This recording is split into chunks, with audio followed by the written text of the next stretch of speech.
Assalamualaikum warahmatullahi wabarakatuh. Kita masuk pada masalah sistem perkemihan. Ya, dalam hal ini kondisi yang namanya urolithiasis. Ya, apa itu urolithiasis? Ya, urolithiasis merupakan batu, ya, bentukan batu kalkuli dalam saluran kemih. Artinya di sini batu ginjal, ya kita sering mengatakan ya. Batu tersebut terbentuk ketika konsentrasi urin mengandung banyak kalsium oksalat, kalsium fosfat, atau asam urat. Ya. Di sini mineral-mineral yang pembentuk batu itu kebanyakan memang dari kalsium ya, kalsium oksalat, kalsium fosfat atau asam urat. Ya. Kemudian batu juga dapat terbentuk ketika defisiensi substansi yang secara alami mencegah kristalisasi urin. Ya, artinya di sini dalam tubuh sebenarnya ada substansi untuk mencegah agar di dalam saluran perkemihan itu tidak terbentuk urin, yaitu seperti asam sitrat, magnesium, ya, nervokalsin, dan atau uropontin. Ya, ini memiliki fungsi mencegah pembentukan kalkuli ya atau batu di dalam sistem urinaria. Ya, faktor predisposisi terjadinya batu ginjal yang pertama ada faktor intrinsik. Ya. Meliputi yang pertama faktor herediter atau genetik ya. Ya, faktor keturunan di mana ini penyakit ini ada kecenderungan untuk diturunkan dari orang tua ke anak-anaknya gitu ya. Kemudian usia 30 sampai 50 tahun ya. Nah,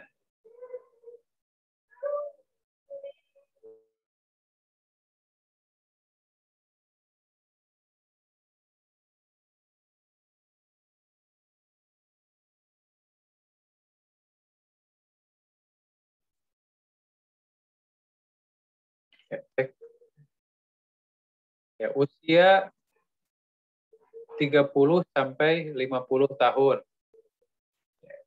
Kemudian jenis kelamin pria 3 kali lebih banyak dibandingkan jenis kelamin wanita ya. Ini faktor predisposisi.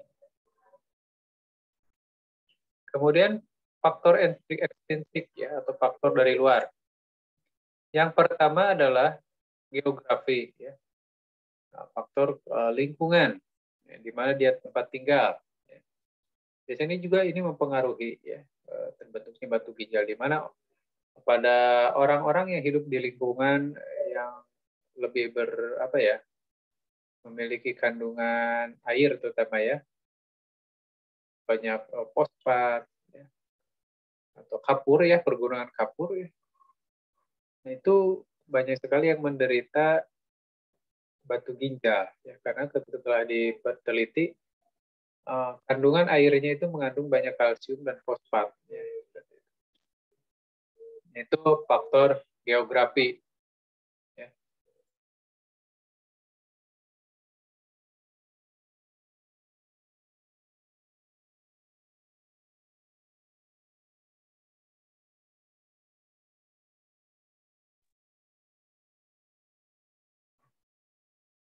Ya. Kemudian faktor iklim dan temperatur ya. Nah, iklim yang panas terutama ya ini akan menyebabkan cairan tubuh menjadi hilang ya. Jadi menguap gitu ya, mengalami evaporasi, penguapan. Ini akan menyebabkan juga urin yang terbentuk menjadi sedikit ya, kandungan airnya. Nah, kandungan air yang sedikit ini akan memberikan juga peningkatan pada berat jenis urin. Ya. Berat jenis urin yang meningkat, artinya urin menjadi kental, ya. Konsentrasi airnya sedikit, ya, maka beberapa mineral itu akan cepat mengendap, gitu ya, mengendap. Jadi istilahnya kalau hidup di lingkungan yang panas, ya seperti area tropis kita ini ya, kemudian yang pada yang iklim Timur Tengah seperti itu ya, panas. Kita juga kan iklim tropis, iklim panas. Ya. Perlu adanya peningkatan asupan air ya agar tidak terbentuk, tidak memberikan kesempatan mineral untuk menjadi batu gitu ya, mengendap seperti itu. Kemudian asupan air kurang ya, asupan air kurang dan tingginya kadar mineral kalsium. Jadi di sini kalsium merupakan komponen utama ya paling banyak pembentuk batu ginjal. Jadi kita harus memberikan asupan air yang cukup ya, kurang lebih kan 8 gelas per hari ya, gitu. 2 liter per hari minimal kita minum gitu ya. Dan akan meningkat ketika olahraga atau kondisi di mana kita kehilangan air lebih banyak gitu ya. Kemudian diet ya, diet tinggi purin, oksalat, dan kalsium mempermudah terjadinya batu saluran kemih. Ini pada orang-orang yang memiliki kecenderungan terbentuknya batu ginjal gitu ya. Nah, ini sebaiknya menghindari ya. Diet makanan yang tinggi purin seperti jeroan gitu ya. Nah, kemudian oksalat juga banyak terdapat pada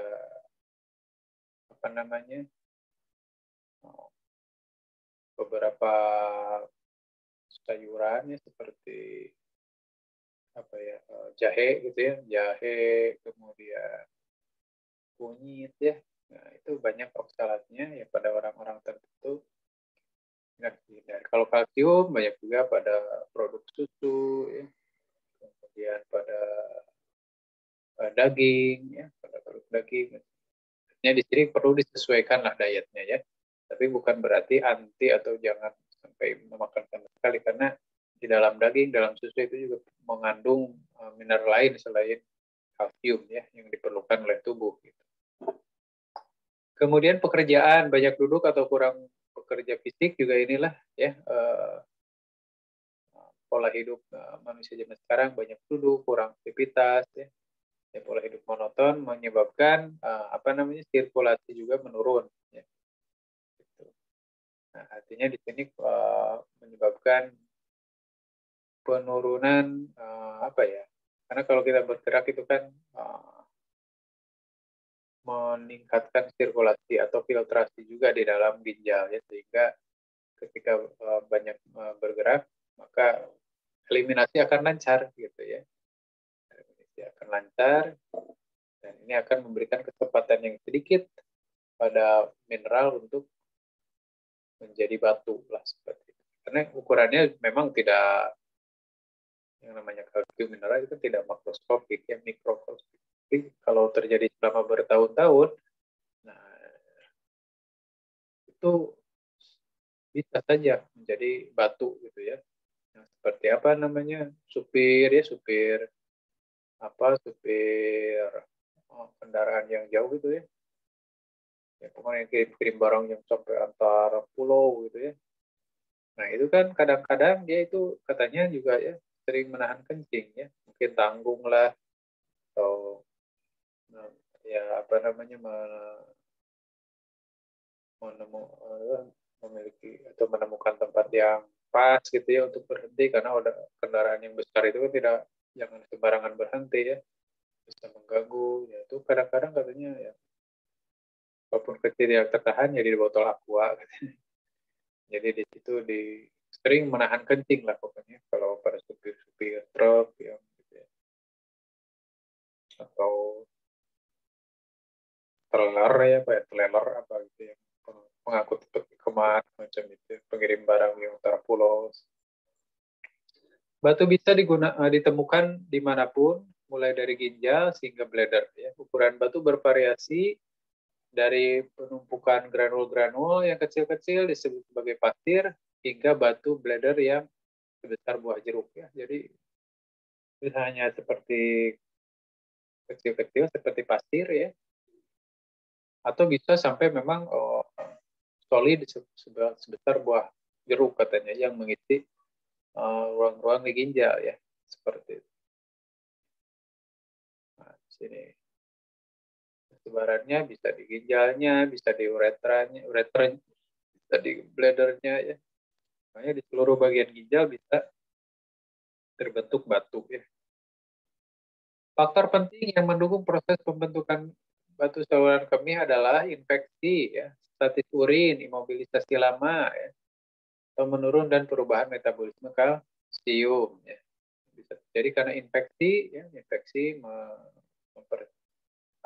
meningkatkan berat jenis urin dan juga meningkatkan kesempatan untuk kalsium atau mineral untuk mengalami kalsifikasi atau membentuk batu ya. Kemudian urin statis ya karena tadi menahan kencing ya, yang lama atau memang ada sumbatan, misalkan ada prostat ya, atau ada infeksi dan sebagainya, artinya urin tidak lancar untuk dikeluarkan ya. Kemudian imobilisasi lama, jadi jarang bergerak lah gitu ya, seperti tadi dijelaskan. Nah, batu saluran kemih ini menyebabkan obstruksi. Obstruksi bisa menyebabkan hidronefrosis atau hidroureter. Artinya di sini bisa menyebabkan ginjal penuh dengan air ya, karena jalan airnya tersumbat gitu. Hidronefrosis namanya. Ya. Jadi ginjalnya penuh dengan air, penuh dengan urin. Ya. Hidroureter juga sama, apabila misalkan terjadi obstruksi pada ureter, maka ureter akan sangat tegang, ya, akan berdilatasi akibat tertekan dari penumpukan urin yang dihasilkan ginjal. Ya. Akibatnya bisa mengalami gagal ginjal. Ya. Nah, orangnya pasti akan merasakan sakit dulu ini ya, karena ureter ini tegang. Ya. Biasanya dibutuhkan kondisi gawat gitu ya. Kolik biasanya orang mengalami kolik, nyeri di bagian pinggang. Gitu. Batu ginjal juga bisa menyebabkan atau saluran kemih juga menyebabkan infeksi ya. Ya karena statis urin yang statis ini bisa meningkatkan keasaman ya, lama-lama menjadi asam dan bakteri bisa tumbuh ya. Entah bakteri itu dari mana, kok bisa masuk ke kandung kemih misalkan. Ya. Padahal urin itu kan steril, yang dihasilkan ginjal itu urin itu steril, kan tapi ketika si urinnya statis, ya maka bisa terjadi infeksi. Ya. Mungkin naik dari uretra, naik ke kandung kemih, bisa juga naik ke ureter, ya, bisa juga naik ke ginjal. Nah, bisa mengalami pionefrosis, ya, radang piala ginjal, ya, atau ya itu apa namanya, piala ginjal, ya, pionefrosis atau kalik ginjal, pelvic ginjal. Nah. Kemudian urosepsis, ya, bisa juga urin, banyak sekali sepsis itu racun-racun yang dihasilkan oleh bakteri-bakteri atau mikroorganisme yang menginfeksi ya. Lainnya juga bisa menyebabkan gagal ginjal. Ya. Nah, jadi infeksinya bisa pielonefrosis, ya, piala ginjal, radang piala ginjal, kemudian ureritis,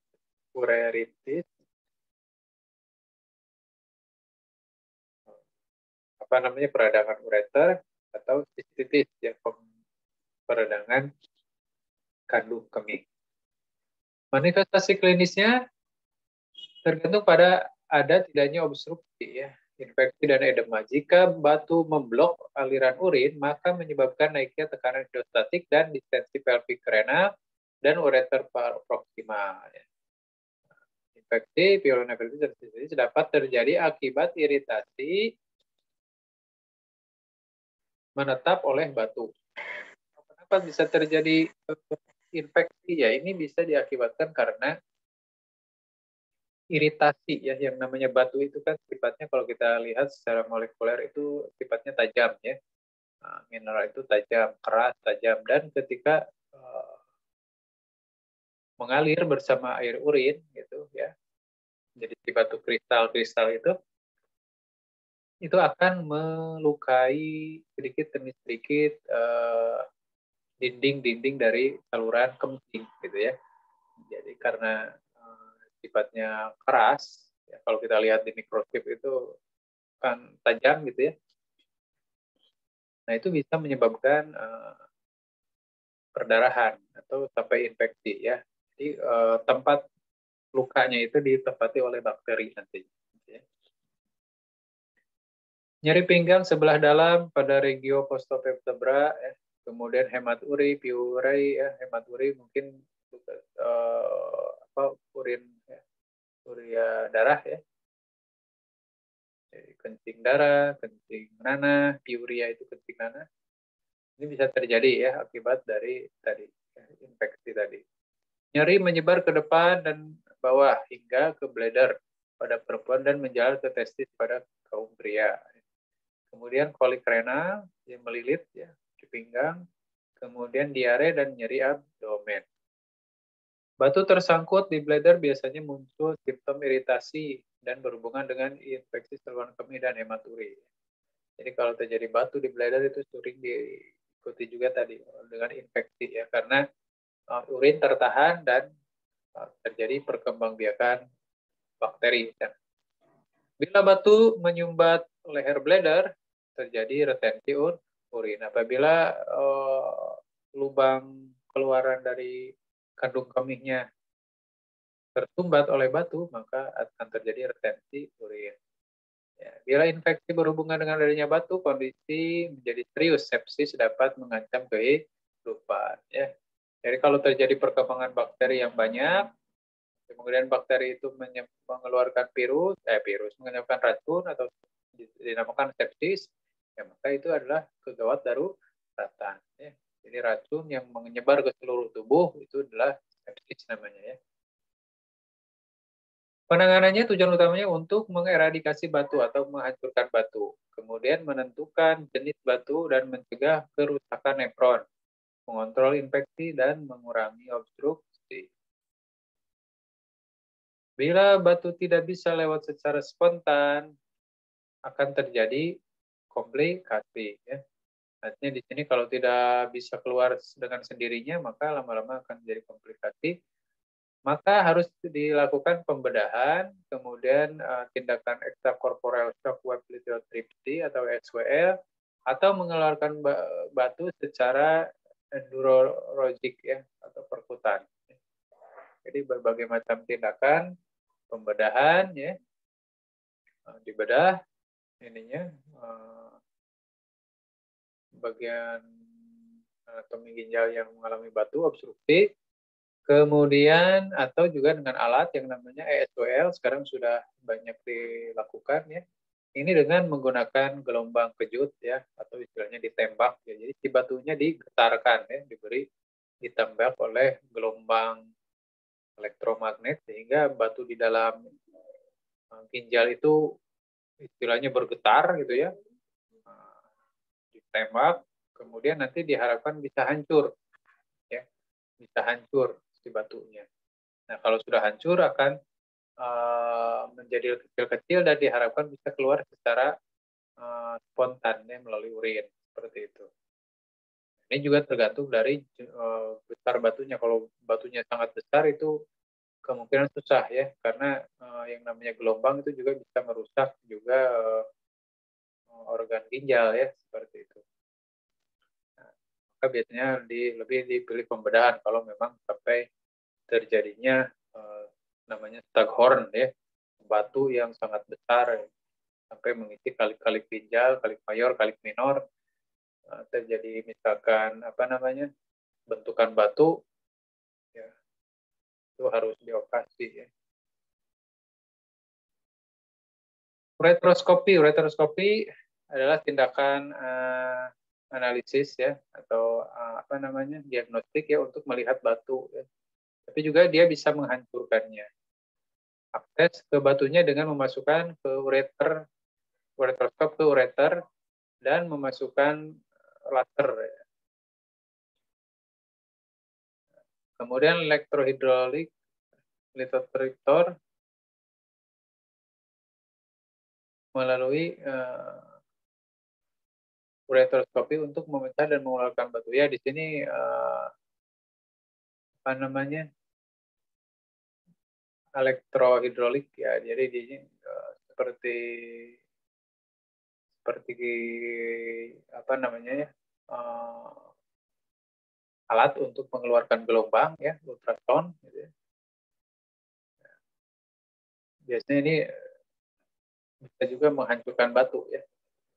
Tujuannya adalah jadi seperti endoskopi tapi masukkan lewat ureter ya.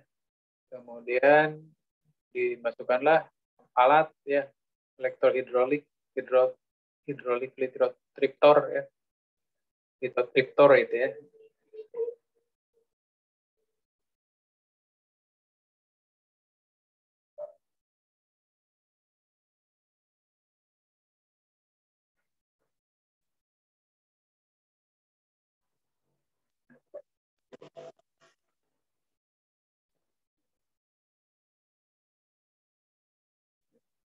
Lithotriptor atau baik ultrasound ya. Nah, ini untuk menghancurkan batu lah gitu ya. Jadi semacam alat tembak untuk batu ya, menghancurkan batunya. Biasanya pasien-pasien ini diperbolehkan rawat jalan. Nah, selama sistoskopi, nah ini sistoskopi ya, artinya di sini ketika terjadi batu ginjal di bladder ya, maka dimasukkanlah alat metal ya, melalui uretra masuk ke bladder ya. Nah, ini bisa dilakukan dengan di ruang, biasanya di ruang bedah ya, untuk menghilangkan batu yang ada di bladder. Kemudian bisa juga diambil ya, diikat gitu, fragmen-fragmen batunya. ISPL adalah tindakan menghancurkan batu melalui tekanan amplitudo energi tinggi atau gelombang pendek ya, dibangkitkan dengan pengeluaran energi dan disalurkan melalui air atau jaringan lunak ya. Jadi tadi ditembak gitu ya. Kemudian pengulangan gelombang ini yang terfokus pada batu. Batu akan jadi kecil-kecil, keluar melalui urin biasanya tanpa kesulitan. Ini contohnya ya, atau gambarnya. Jadi di sini adalah generatornya ya. Kemudian ini ginjal, bagian sini ginjal ya, maka di sini sudah ditembakkan gelombang yang bisa menghancurkan batu ya. Nah, ini sudah ada di Tasik juga ya. Di Tasik sudah banyak SOL dan lebih lebih cepat dan tidak banyak menyebabkan keluhan ya. Nah, seperti ini ditembak kalau memang batunya ada di ureter, ditembak di sini. Kalau ada di ginjal difokuskan ke sini ya. Ini gambaran alatnya ya, SOL. Ini peralatan modern. Ya. Kemudian metode endurologik ya. Dilakukan untuk mengeluarkan batu ginjal yang tidak bisa dilakukan dengan prosedur lain. Nefrostomi perkutan atau nefrolitotomi perkutan mungkin dilakukan dan nefroskopi dimasukkan melalui lubang perkutan yang dilebarkan dengan selang ke parenkim ginjal. Artinya di sini kita melakukan open ya. Jadi tindakan open dari bagian perut ya yang langsung mengakses ke ginjal gitu ya. Nah, kemudian langsung menusuk ke ginjal dan menghancurkan batunya di sana gitu ya. Gitu. Dan biasanya tindakan ini ada apa namanya?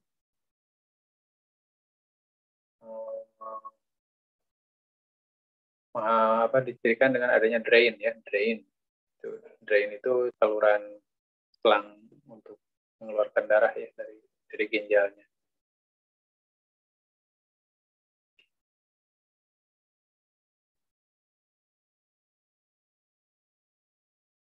Nah, ini ya bisa ditutup dari belakang,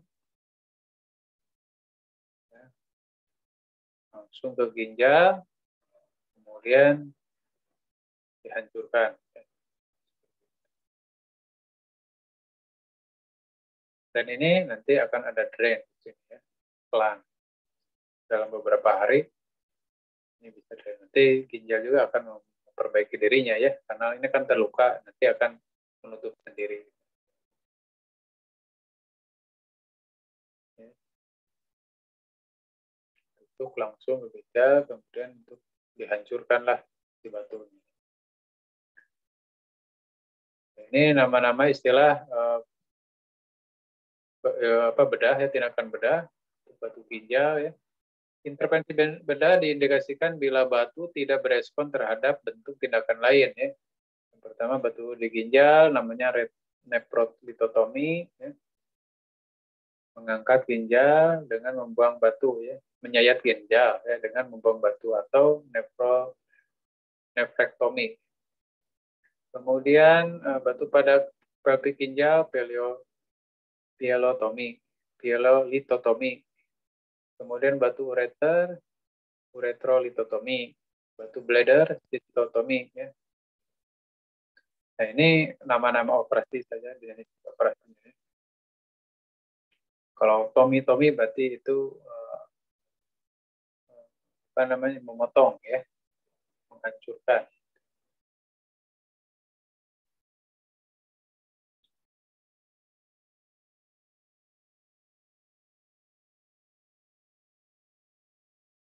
Nah, ini gambaran dari pyelolitotomy ya. Jadi membuka pelvic ginjal, kemudian diambil batunya dan diikat lagi. Ya, pengkajian keperawatan, kaji nyeri dan ketidaknyamanan akibat adanya mual, muntah, diare, dan distensi abdomen. Kemudian tentukan berat dan lokasi dan penyebaran nyerinya, observasi tanda-tanda adanya ISK, seperti menggigil, demam, disuria, kemudian nyeri kencing ya, kemudian frekuensi dan eksistensi ya, atau adanya ketidakpuasan di dalam BAK ya. Observasi tanda obstruksi seling BAK tapi sedikit-sedikit oliguri dan anuri. Adanya di sini tadi ya, BAK-nya sering tapi tidak puas ya, dan sedikit-sedikit. Anyang-anyangan lah istilahnya ya kalau bahasa Indonesia. Kemudian observasi urin, apakah ada darah atau pasir ya. Ini bisa dilihat secara mikroskopik kalau memang batunya sudah besar ya. Kemudian kaji faktor predisposisi batu kemih, ya. Kemudian pencetus batu atau kolik, faktor predisposisi apakah ada riwayat keluarga, gitu ya, tentang penyakit batu ginjal, kemudian pasien gangguan kalsium, gangguan fungsi tulang, ya. Apakah pasiennya sedang mendapatkan kemoterapi, kadang usus, diet kalsium tinggi atau purin. Kemudian faktor pencetus seperti dehidrasi, imobilisasi lama, dan infeksi. Kemudian pengetahuan pasien tentang batu saluran kemih dan tindakan untuk mencegah terjadinya atau kejadian ulang perlu juga kita kaji. Masalah keperawatan, nyeri berhubungan dengan inflamasi dan obstruksi, kemudian kurangnya pengetahuan, risiko infeksi dan sepsis akibat ISK dan pielonefritis, dan obstruksi kemih oleh batu. Ini masalah keperawatan yang mungkin terjadi. Pendidikan kesehatan, kita berikan informasi tentang intake cairan yang harus banyak, minimal 2 liter ya, kalau tidak ada kontraindikasi. Kalau misalkan orangnya mengalami gangguan ginjal juga, gagal ginjal, ya ini perlu diprogram sesuai dengan anjuran medis ya. Kemudian diet sesuai hasil analisa batu saluran kemih. Ya, di sini kalau memang batu pembentuknya adalah kalsium fosfat, ya berarti harus mengurangi asupan kalsium dan fosfat ya. Kalsium oksalat atau makanan-makanan yang mengandung urat ya. Kemudian intake air harus lebih banyak pada saat aktivitas yang dapat mengeluarkan keringat ya. Jadi kalau aktivitasnya tinggi, maka hidrasinya juga harus lebih tinggi juga ya. Malam hari minum harus cukup untuk mencegah pengentalan urin di malam hari ya. Jadi malam hari karena kita tidur panjang ya, maka kalau orang-orang yang berisiko di sini ya minumnya harus diperbanyak ya. Nah, itu tentang urolithiasis. Nah, sekarang kita masuk pada masalah keperawatan lainnya yaitu BPH ya. Apa itu BPH? BPH itu singkatan dari benigna prostatic hyperplasia ya. Atau BPH adalah kondisi progresif yang ditandai dengan pembesaran kelenjar prostat. Coba Anda lihat di anatomi ya, posisi kelenjar prostat itu di mana. Ini khusus pada pria ya, kalau pada wanita tidak ada prostat. Nah, kondisi BPH ini mengakibatkan suatu sindrom namanya LUTS, LUTS ya, Lower Urinary Tract Syndrome, yang merupakan kumpulan gejala yang berkembang seiring dengan perkembangan BPH. Ya. Tentunya BPH ini adalah pembesaran dari kelenjar BPH yang bisa mengobstruksi uretra. Ya. Gejala-gejala tersebut antara lain ya, hematuria akibat dari upaya keras untuk menahan BAK. Kemudian urin menetes, dribbling ya, setelah berkemih. Ya, artinya di sini setelah berkemih perasaan tidak puas, kemudian urin juga menetes ya. Ini bisa apa namanya? Disinyalir adanya prostat juga gitu ya. Jadi ketika urin sudah keluar banyak, nah itu ada tuh tetes sedikit-sedikit gitu ya. Nah itu kemungkinan biasanya sih apa namanya prostat gitu ya. Tapi kalau pada orang yang lebih muda itu biasanya adanya kelemahan sphincter ya. Nah, perlu dilakukan latihan, misalkan latihan Kegel exercise semacam itu ya. Tapi kalau pada lansia biasanya usia 60 tahun ke atas itu adalah prostat ya. Kemudian merasa kandung kemih tidak sepenuhnya kosong setelah BAK ya, BAK-nya tidak puas gitu ya. Nah, tidak sampai bergetar gitu ya, tengah gibrig. Kemudian frekuensi BAK yang sering, nokturia ya, kencing di malam hari, hesitansi ya, apakah ragu-ragu untuk berkemih ya, ini mau berkemih atau tidak, nah, itu ragu-ragu hesitansi. Kemudian urin terputus atau pancarannya lemah, ya, jadi karena terhalang oleh oleh pembesaran BPH ya, prostat, maka urin yang ini pun akan terhambat dan pancarannya menjadi tidak memancar seperti tidak ada sumbatan gitu ya. Kemudian susah untuk BAK ya, untuk memulai BAK dan urgensi. Jadi dia sulit untuk mengeluarkan kalau memang tidak sangat ingin BAK ya. Dan dia tidak bisa menahan keinginan untuk BAK ya. Jadi selalu terjadi urgensi. Gitu. Kemudian etiologinya, penyebabnya belum pasti diketahui ya. Ya, ada beberapa teori yang menyebutkan yang pertama ada dihidrotestosteron ya.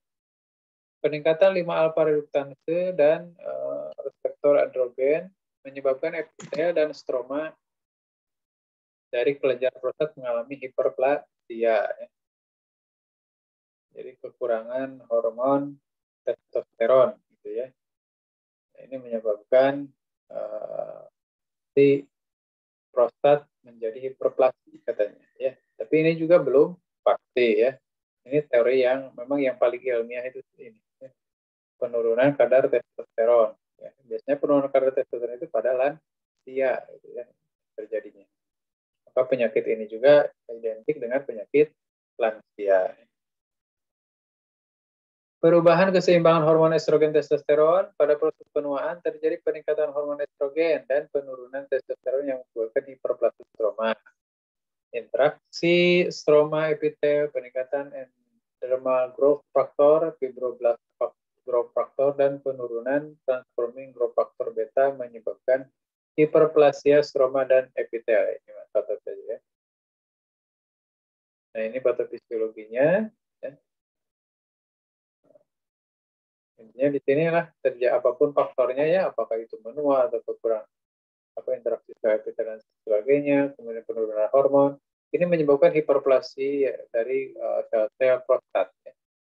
Hiperplasia ini menjadi membesar si kelenjar prostatnya, menyebabkan ureter, lumen ureter protika menyempit, kemudian menghambat aliran urin, peningkatan tekanan intravasikuler, kemudian irritable dari bladder, peningkatan kontraksi otot detrusor dan buli-buli, hipertrofi otot detrusor atau trabekular, ya. Terbentuknya sekula, dan hipertibuli buli-buli. Ya. Nah, ini akan menyebabkan frekuensi intermittent dysuria, urgensi, substansi, dan terminal bleeding. Ya. Sindroma prostatisme dibagi menjadi dua, yaitu yang pertama ada gejala akibat obstruksi, ya. Tadi resistensi, intermittensi, ya, atau terputus-putusnya aliran kencing, terminal dribbling atau menetesnya setelah kencing, pancaran menjadi lemah, rasa tidak puas, ya, setelah berakhir buang air kecil. Gejala iritasi seperti urgensi, ya, itu perasaan ingin buang air kecil yang sulit ditahan. Kemudian frekuensi yaitu penderita miksi lebih sering dari biasanya. Ya. Jadi, sebentar ingin kencing, karena keluarnya juga sedikit-sedikit sehingga si bladder cepat penuh. Ya. Kemudian dysuria yaitu nyeri pada waktu kencing. Penata laksanaan bisa kita lakukan dulu watching ya, observasi. Ya. Jadi pengawasan berkala setiap 3-6 bulan, kemudian setiap tahun bergantung pada kondisi klien. Nah, di sini kita lihat dulu apakah dengan pengobatan yang tidak terjadi pengobatan, biasanya ada juga yang sembuh lagi gitu ya. Ada perlu dengan pengobatan, terakhir mungkin harus dengan operasi. Kemudian dengan medikamentosa atau dengan pemberian obat ya. Nah, diindikasikan pada BPH yang keluhannya ringan, sedang sampai berat tanpa disertai penyulit. Ya. Memang urin berkurang pancarannya, tapi sudah mesti puas lah gitu ya. Tidak ada dribbling dan sebagainya. Pembedahan, indikasi pembedahan pada BPH yaitu adanya retensi urin akut. Ya. Jadi urinnya mampet, ya. Kemudian bladdernya sangat tegang dan pasien kesakitan. Ya. Kemudian residual urin lebih dari 100 ml, ya, artinya ketika selesai BAK, kandungan urin dalam bladder itu masih banyak, 100 ml lebih. Kemudian klien dengan penyulit, kemudian terapi medikamentosa tidak berhasil. Jadi kalau terapi obat tidak memuaskan atau tidak berhasil. Pembedahan dapat dilakukan dengan turap, ya. Turap ini adalah transureteral reseksi of the prostat. Ya. Ini 90-90%, 95% responden. Ada pasien yang mengalami BPH ini melaksanakan tindakan turap. Ya. Bila juga retropubik, ya, ekstravasikal prostatektomi, kemudian perianal prostatektomi, dan suprapubik atau transvesikal prostatektomi. Tapi paling banyak adalah TURP ya. Jadi kita memasukkan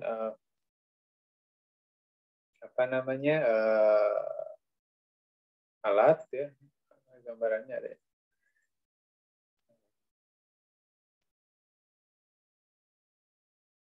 Ya, turap ini masukkan alat melalui uretra ya.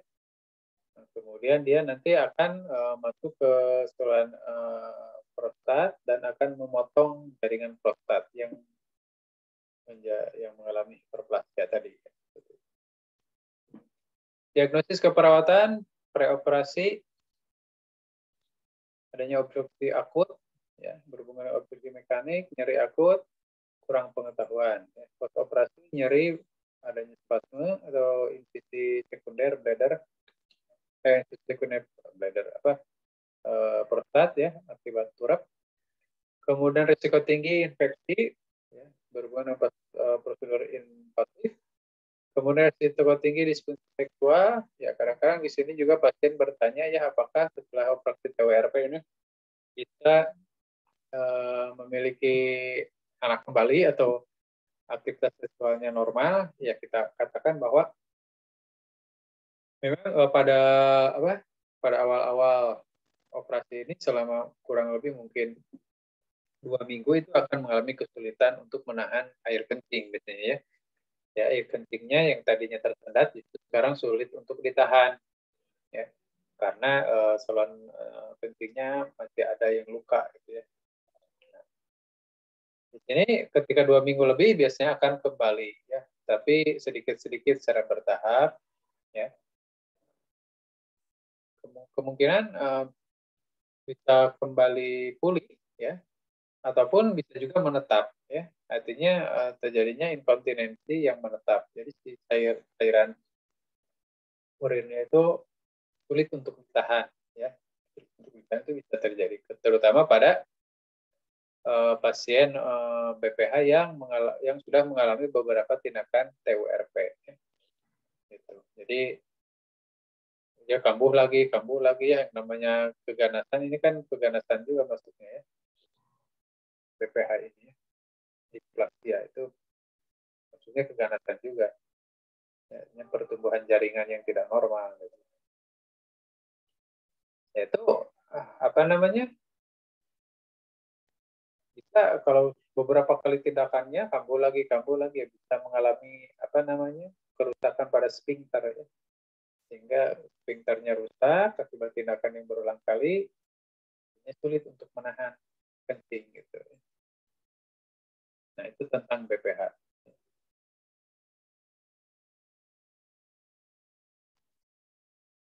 Sekarang kita masuk pada gagal ginjal ya. Gagal ginjal ada gagal ginjal akut, ada gagal ginjal kronis. Gagal ginjal akut adalah pengurangan laju filtrasi glomerulus atau GFR dan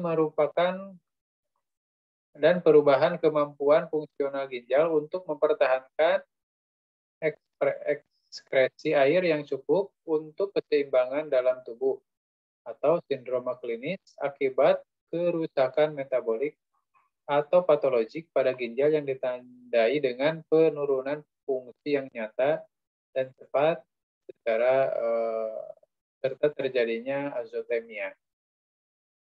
Nah, di sini terjadinya penumpukan cairan di dalam tuh. Kalau penumpukan berarti tidak sulit keluar cairannya ya. Dan terjadinya azotemia. Azotemia ini adalah suatu kondisi di mana terjadinya penumpukan urin di dalam tubuh ya, di dalam darah ya, bukan urin, urea atau BUN, blood urea nitrogen yang melebihi kapasitas standar normal, nilai normal itu ya, di dalam darah. Ditandai dengan anuria ya. Nah, anuria atau tidak ada urin, artinya di sini urinnya kurang dari 50 cc. Ada yang mengatakan anuria itu kurang dari 100 cc per hari urinnya ya. Yang normalnya kan 1.500 sampai 2.000 lah ya. Urin per hari itu. Punya lebih dari 1.000 cc per hari itu normalnya urin. Nah, atau terjadinya oliguri, urin kurang dari 400 mili ya. Ada yang mengatakan kurang dari 500 itu oliguri. Atau volume urin normal. Kan, tapi ada peningkatan BUN ya, blood urea nitrogen di dalam darah dan kreatinin serum atau kreatinin dalam darah dan retensi produk sampah metabolik lain yang normalnya diekseksi oleh ginjal. Ya.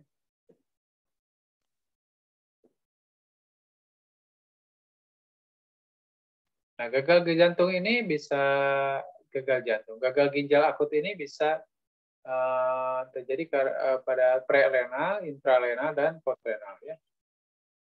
Penyebabnya bisa karena kalau prerenal, ya, ini akibat dari gangguan aliran darah ke ginjal, ya, sehingga produksi urin menurun, gitu ya. Misalkan terjadinya karena dehidrasi, hipotensi, ya, yang lama gitu.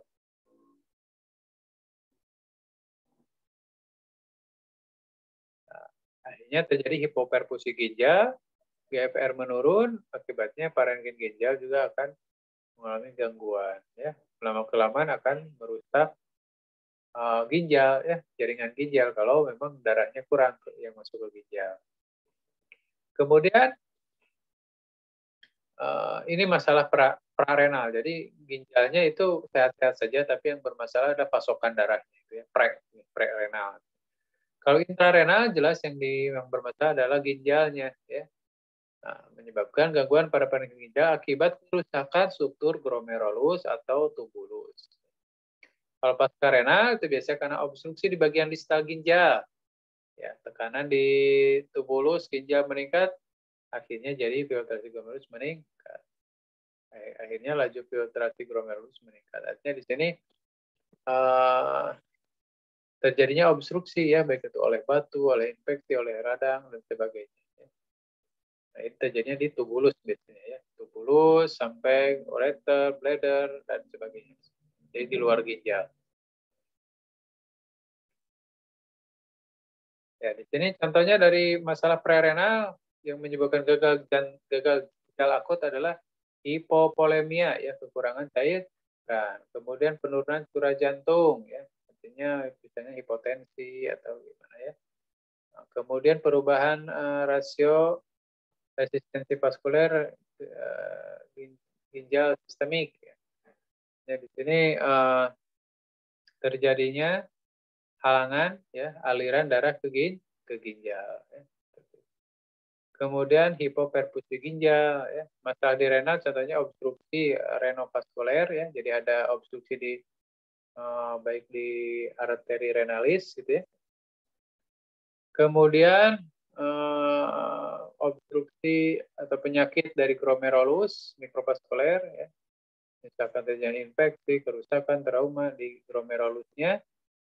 Nekrosis tubular akut, nefritis interstisial, obstruksi dan deposisi intratubular, kemudian rejeksi ginjal. Ya. Ini intinya masalah ginjal ya. Kemudian pasca ginjal contohnya obstruksi di ureter, leher kandung kemih, dan uretra. Ya. Tahapan klinik BGA yang pertama periode awal dengan awitan atau onset lama dan diakhiri dengan terjadinya oliguri. Ya. Ini mungkin orangnya biasa-biasa saja, tidak mengalami masalah, tapi urinnya itu mulai menurun ya tiap harinya. Periode oliguri, kemudian urin berkurang dari 400 cc per hari ya produksinya. Pada tahap ini gejala uremik untuk pertama kalinya muncul. Ya kalau sudah oliguri biasanya ada ya, uremia ya, peningkatan ureum di dalam darah. Periode diuresis, jumlah urin menunjukkan peningkatan sel bertahap. Ya. Jadi pada ini terjadi pengeluaran urin yang cukup banyak ya, akibat dari ginjal yang sudah membaik atau kondisi yang sudah membaik. Kemudian periode penyembuhan merupakan tanda perbaikan fungsi ginjal dan berlangsungnya selama 3-12 bulan.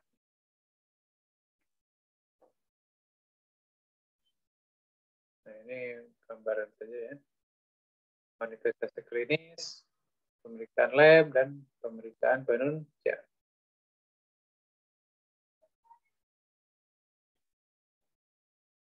Penata laksanaan bisa yang pertama apabila keadaan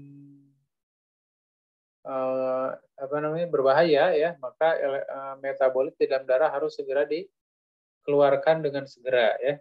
Kalau memang dari urin tidak bisa.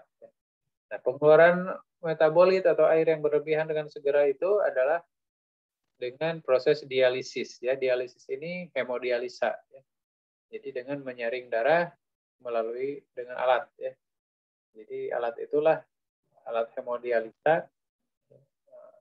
Mesin hemodialisa itu yang menggantikan peran ginjal di dalam tubuh kita. Gitu ya. Penanganan hiperkalemi, balas cairan, dan elektrolit. Masalah keperawatan, defisit volume cairan, ya, berlebihan di dalam tubuh, ya, berat badan naik terus, akan tapi sebenarnya di vaskuler itu dia kekurangan. Ya. Jadi cairannya keluar dari vaskuler. Ya. Kemudian risiko pola napas tidak efektif, ya, berhubungan dengan resistensi cairan interstisial dari edema paru, kemudian penurunan curah jantung, berhubungan dengan kontraktivitas jantung, penurunan perfusi cerebral, ya, berhubungan dengan penurunan pH cairan cerebrospinal, CSF.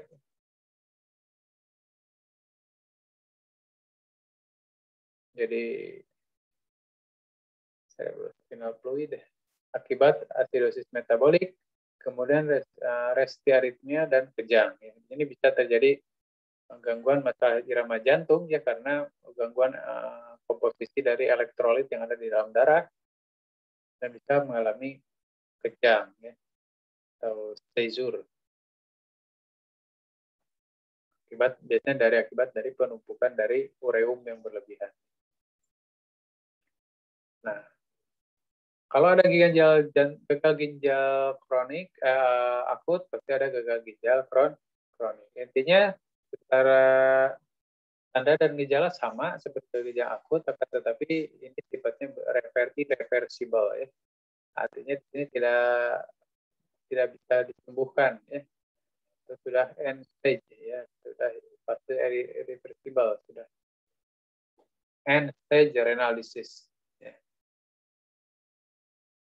Merupakan gangguan fungsi renal yang progresif dan irreversible, di mana kemampuan tubuh gagal untuk mempertahankan metabolisme dan keseimbangan cairan dan elektrolit menyebabkan uremia, ya, retensi urin, sampah, nitrogen lain.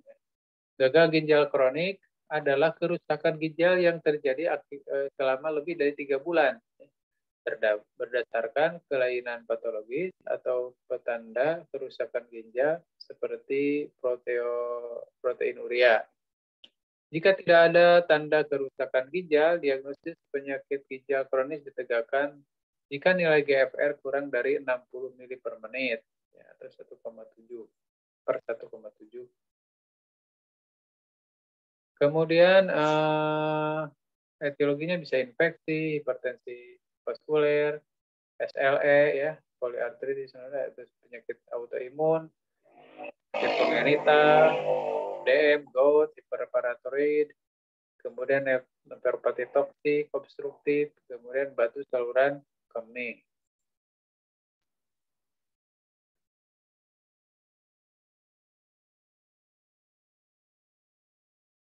Tingkatan gagal ginjal ada stage 1 sampai stage 5 ya.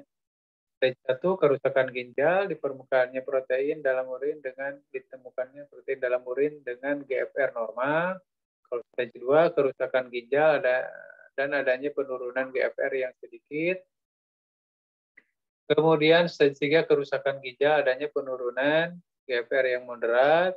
Stage 4 kerusakan ginjal dan adanya penurunan GFR yang parah. Stage 5 gagal ginjal terminal.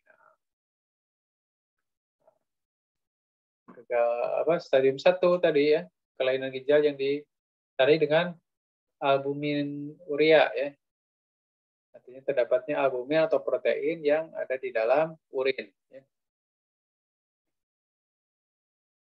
Kemudian laju filtrasi glomerulus masih normal ya. Itu lebih dari 90 mili per menit per 1,73 mm kubik persegi ya. Kemudian stadium 2 kelainan ginjal dengan albumin urea persisten. Ya. Laju filtrasi glomerulusnya 60 sampai 89 ml per menit. Stadium 3 gagal ginjal dengan LFG 30 sampai 59. Stadium 4 kelainan ginjal dengan laju filtrasi glomerulus 15 sampai 29. Dan stadium 5 kelainan ginjal dengan laju filtrasi glomerulus kurang dari 15 mili per menit. Atau gagal ginjal terminal. Manifestasinya bisa ke jantung, bisa melalui hipertensi, effusi perikardiak, kemudian ke paru-paru, bisa mengalami napas dangkal, batuk, putung yang kental, ke gastrointestinal, bisa mengalami anoreksia, ke muskuloskeletal, ya, bisa mengalami nyeri badan, ya, karena penumpukan metabolit, kelemahan di otot, atau bisa mengalami juga kejang, ya, kejang, ya, akibat dari peningkatan ureum di dalam darah. Kemudian pada sistem integumen bisa mengalami kurit pucat gatal, ya, atau disebut juga uremic frost, ya, uremic frost, peningkatan ureum pada bawah kulit. Kemudian endokrin seperti menjadi amenore, ya, tidak menstruasi dan libido menurun. Kemudian ke gangguan elektrolit dan keseimbangan asam basa dan masalah hematologi yaitu anemia. Pemeriksaan penunjang itu tes clearance kreatinin, ya. Kreatinin dan ureum ini merupakan dua komponen yang dijadikan indikator terhadap fungsi ginjal. Jadi fungsi ginjalnya apakah masih normal atau bermasalah, yaitu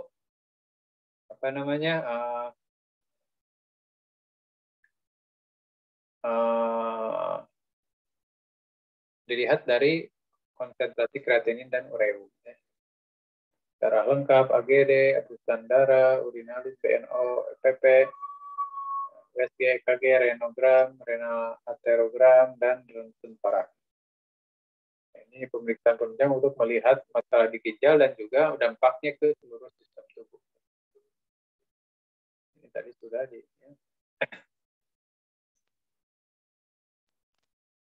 Masalah keperawatan, pola napas tidak efektif, penurunan sulap jantung, resiko aritmia, risiko kelebihan volume cairan, risiko tinggi gangguan integritas jaringan atau kulit.